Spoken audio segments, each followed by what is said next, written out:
Hello and welcome to the program UFO Warning. In this episode, we're talking about Dr. Phil and UFOs. That's correct, Dr. Phil and UFOs. There's been a lot in the news lately about Dr. Phil being picked by the president to screen some of this UFO stuff and see if the public is ready. Not really sure how I feel about that. I ran a few of these articles through AI just to get a summary of what's going on here because sometimes, we get the horse in front of the cart a little bit, but it tells me that Dr. Phil says the Trump administration granted him early access to newly declassified UFO UAP files before they were released publicly. Now, according to Dr. Phil, White House officials wanted someone outside the government to review the material and gauge how ordinary Americans might react if more information about UFOs eventually becomes public. Well, I guess you could ask some ordinary Americans first, but according to Dr. Phil, they've put him in charge of screening this stuff, and as far as I'm concerned, what we need with the UFO materials, not another gatekeeper. After reviewing the documents, Dr. Phil says he believes the U.S. government has conducted a decades-long cover-up concerning UFOs. He argues that much of the secrecy was maintained not only through classification, but also through intimidation, ridicule, selective disclosure, and compartmentalization within government agencies. However, he has not presented independent evidence proving extraterrestrial visitation, and many of his statements remain personal interpretations of the documents he revealed. I mean, really, what else is he going to do? I think we can all look at some of these reports and see that people have been intimidated. Dr. Phil says the administration wanted someone outside the government who could explain the information to the public while also observing how people might psychologically react. According to Dr. Phil, he was not told what to say. He claims he maintained complete editorial independence. He believes he was selected because of his background as a psychologist and communicator. He told News Nation, "I think they're going to give me access because they want me doing exactly what I'm doing." He said officials were interested in whether Americans could psychologically handle additional disclosure. I've said this before, and I'll say it again. I used to think it'd be no big deal, just another thing. People can handle the truth. But after watching what happened during the whole COVID thing, I don't believe that any longer. I see people I thought I knew seem to have a need to panic. It was like it was all a big, fun, scary movie to them or something. And a lot of people just were being so dishonest about so much stuff. I'm just going to say it. I lost half my audience during COVID because I stood up against the mandates. I had a friend who had to die alone in a nursing home and couldn't be visited because of the COVID mandates. It was terrible. I was on a children's hospital floor on the way up to see my dad when this whole thing broke, and thinking of those little kids that were denied medical care for however long because the hospital said somebody over 65 might need a hospital bed. There was just so much stuff that was done that was terribly wrong, and people just panicked. They panicked like crazy. Churches were shut down, and strip clubs were left open, and people lost their cotton-picking mind over a flu virus. I'm old enough to remember the Hong Kong flu. I think 1 million people died that year. And we had the Vietnam War back, in 68, 69. Nobody seemed to think much of it. But today, there's this thrill with people panicking. It's as if, I don't know what's gotten into people, but it's just the level of excitability where it's almost they're looking for the next disaster. And I'm at the point now where I think that most of the people that listen to this program still do. I suppose the half that don't any longer because they got angry about COVID. The people that still listen, tune in, are the people that are genuinely curious and maybe not so prone to panic. So I'm not sure. I'm not sure if they're willing to take the good with the bad, or just to say, wow, that's really interesting. I can't explain that. Dr. Phil says there has been a government cover-up. Perhaps the strongest statement he made is that he now believes there has been a genuine cover-up. According to Dr. Phil, government agencies intentionally withheld information, presidents themselves may not have been fully informed, and career intelligence officials allegedly controlled access to information. One statement receiving significant attention was his claim that some permanent government officials treated President Trump like a temporary employee. I don't care how you voted, and maybe it's not just Trump, but it's especially Trump because he is a polarizing guy. But if you can't see that he's been treated like a temporary employee, he'll come out and say, well, he'll order this or that, and they just ignore him. The problem with Trump is he doesn't have follow-up. Okay, he doesn't go back through and make sure that the orders that he gave were carried out, and that's his fault. His argument is that elected presidents come and go, while long-term intelligence officials control access to highly classified programs. He said this greatly angered him because elected officials and ultimately the American public deserve to know what the government knows. Now, we've talked about these special access programs on the podcast many times, or only maybe a half a dozen congressmen and senators are even read into the program, and we don't even know to what length they're read into it. We're giving billions of dollars away, hundreds of billions, to these defense companies, and we really don't know where it's going at. And so when the president is not even aware of the programs that are going on, explain to me how we don't have a deep state. There are these grainy UFO videos, and Dr. Phil is saying that they are intentional.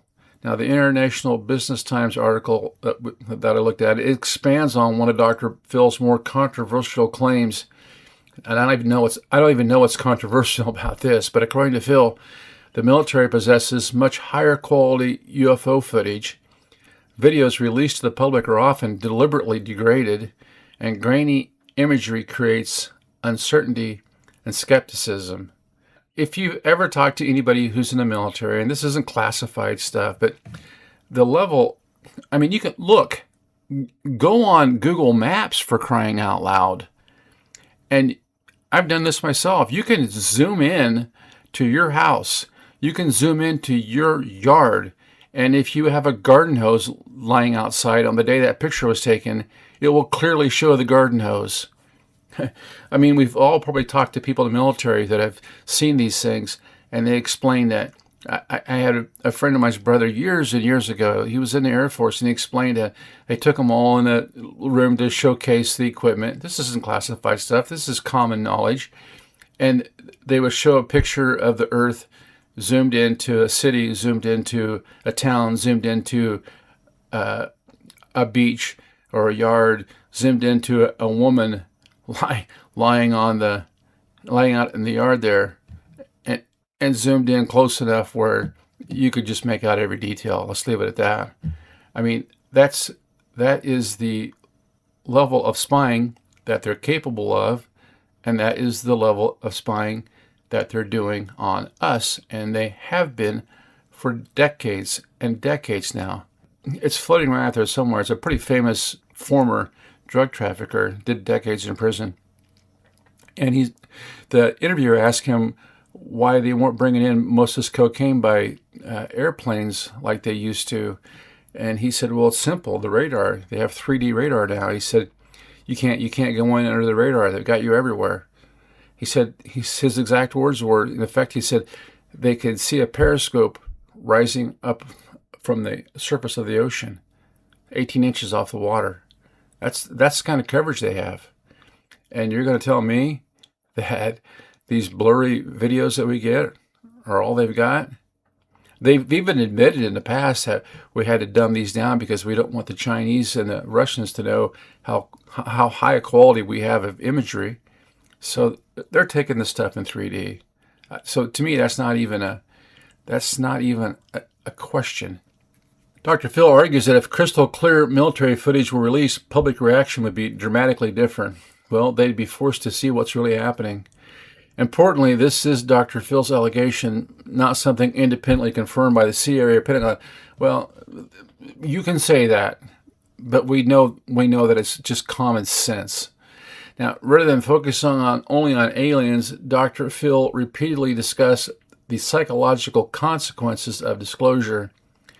He said sudden confirmation that humanity may not be alone could lead to existential anxiety, religious crisis, conspiracy theories, scams targeting frightened people, or social instability. It would give people pause to think, and I suppose it would lead to the question of whether or not these things come across as being good, bad, or indifferent.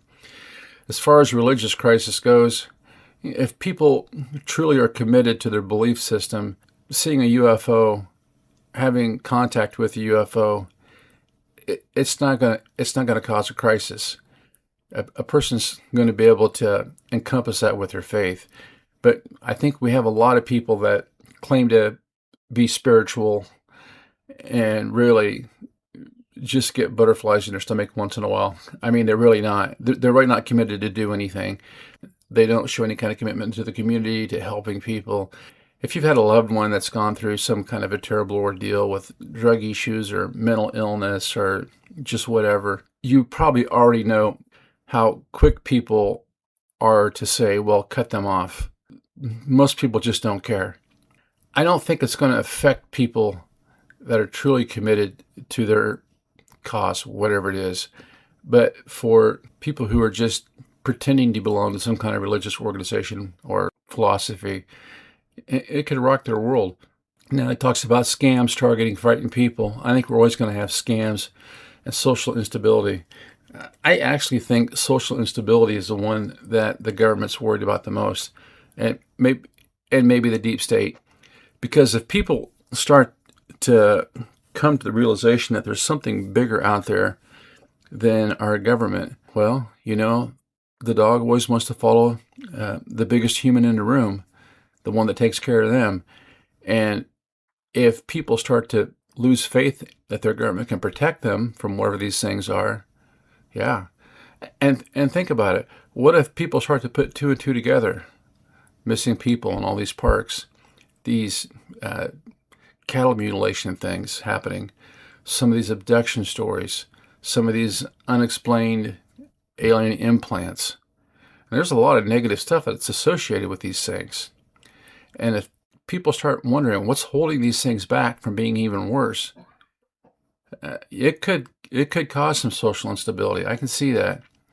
Now, Dr. Phil believes any disclosure should include context and guidance from the government rather than simply releasing documents without explanation.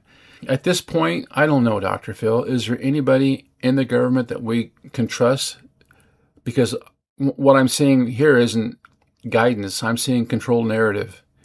He stated that Americans are capable of handling difficult truths, but that government leaders should prepare for the social consequences. They'll burn the town down over their baseball or football team winning. Could you imagine what some of these idiots would do if there was really a giant mass sighting of these things? You probably would have to implement martial law almost immediately, just so the really antisocial people among us wouldn't take that opportunity to do something. I mean, it could be you could literally end up with something like Purge Night, if you've seen that really disturbing movie that came out many years ago. Now, it says nuclear facilities appear repeatedly. One pattern Dr. Phil says stood out to him was repeated UFO activity around nuclear sites. And we've talked about that a lot in the podcast. These things do seem to have some fascination with how we're using nuclear sites and especially nuclear weapons. He highlighted incidents spanning roughly 77 years, including Los Alamos in 1949, Pantex nuclear weapons plant in Texas in 2015, and additional military nuclear installations. Well, we had what they were calling drones out there in Colorado a few years ago. We never could get answers on that. They kept saying that they were running a grid pattern, a lot of weird stuff happening. He argues this reoccurring pattern deserves much more serious scientific investigation. The documents themselves describe reported incidents, but they do not conclude that extraterrestrial craft were responsible.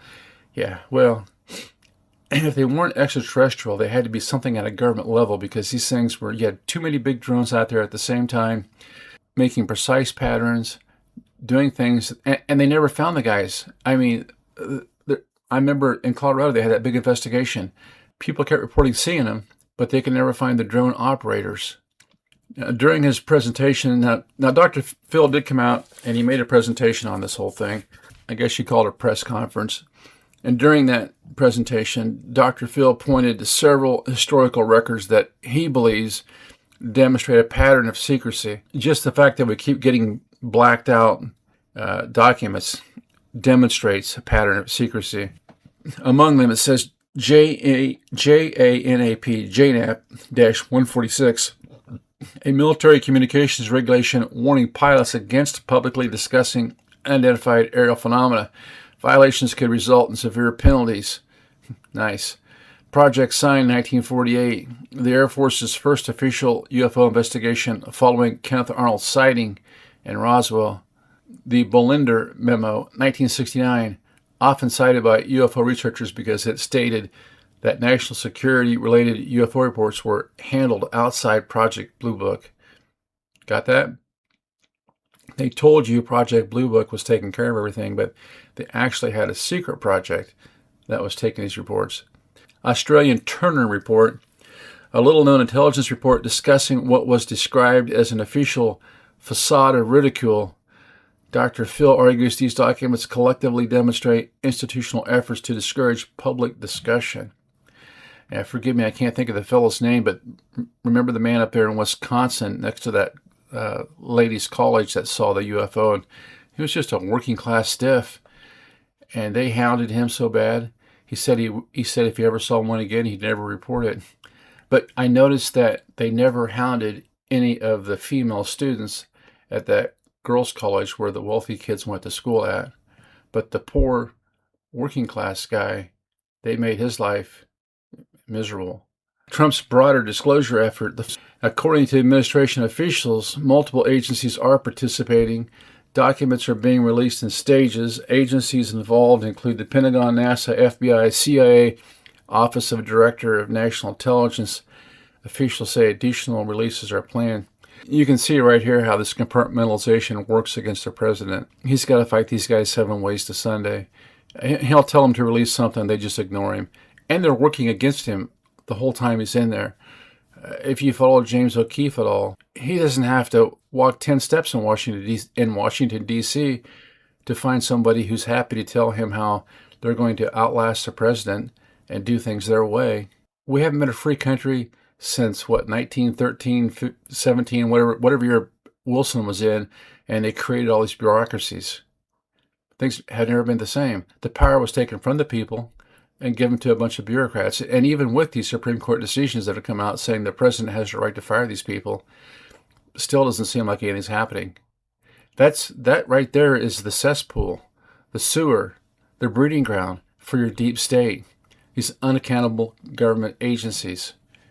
Goes on and says NDAs may be waived for former officials. I think there's been some real confusion of the terms here. NDA, that's a non-disclosure agreement. I'm not a lawyer, but I have to think that a non-disclosure agreement is somewhere below signing your name on the dotted line for top secret clearance or above top secret clearance.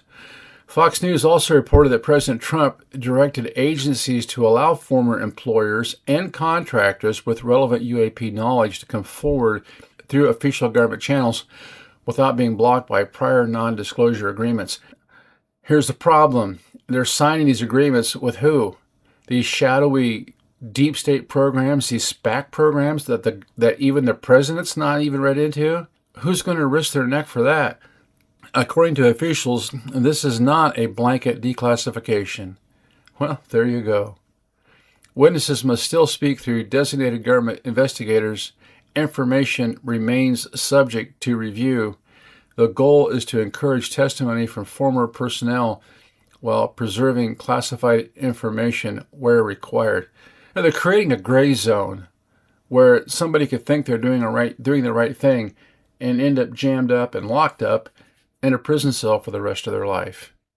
That's useless. It's worse than useless. Not everyone believes these developments amount to major disclosure. Well, count me among those. Researchers interviewed by The Independent and other outlets note that many of the newly released documents were previously known, this is true, have already appeared in partially declassified form before, also true, and do not provide definitive evidence of extraterrestrial craft. Yes. Some UFO researchers characterize the release as another incremental disclosure rather than the long-awaited smoking gun. We're still on the outside of the tent. We're not even at the stage yet of being the camel trying to get their nose under the tent. We're just standing back from the tent, and we can hear a few things. And then it finishes up with this. It says, confirmed, Dr. Phil publicly stated he received early access to UAP files and believes they show evidence of long-term government secrecy. Confirmed, the administration has been releasing additional UAP documents and says more releases are planned. And unverified, Dr. Phil's assertions that high-definition UFOs are intentionally withheld, that a coordinated cover-up has concealed definitive proof of non-human intelligence, or that presidents were systematically denied key information, have not been independently substantiated by publicly available evidence. The articles present these as his claims rather than established facts. Well, I guess the best thing to do would be to get 3 or 4 more people to go in there and look at the same thing Dr. Phil looked at and come back and tell us what they think. Or just release the articles, documents that Dr. Phil has seen, and let us decide for ourselves. I find it interesting. I don't know really what to think. What I see here actually is a very busy man, President Trump, who's a big picture guy, not a detail guy. He's used to being in charge of a large organization where he says, go do this or go do that, and the person actually goes and does it. What he's not used to is having to have a couple dozen people around him that can follow up on every little single thing, and then he has to follow up on them to make sure that they aren't compromised. I feel like he's come from almost from a high trust philosophy of doing things. I buy this much concrete for this skyscraper, I pay this much per square yard, and this is how it's done. And what he's dealing with here is a no trust situation. I saw that flaw show up during COVID, where he just assumed he was being told the truth about everything and just assumed that nobody else had an agenda here to make money. I saw the same flaw come up again when he was dealing with the Iranians, where, oh, we've got a good deal, when he couldn't seem to accept the fact that he was dealing with somebody who was lying straight to his face and would likely continue to lie straight to his face because they felt like that was in their best interest. So we're still dealing with the situation. And that is a perfect kind of personality type for the deep state to keep in power. Somebody who is either uninterested or who is not capable of doing the follow-up they need to hold these guys accountable. Because when you get right down to it, you have a somewhat smaller group of people hidden within the bowels of our government and quasi-private contractors holding all of this knowledge. And even probably very few of them have the whole picture. But they're able to hold on to this power because nobody holds them accountable. And honestly, I'm not looking for Dr. Phil to do that job either. Until next time, this is UFO Warning, over and out.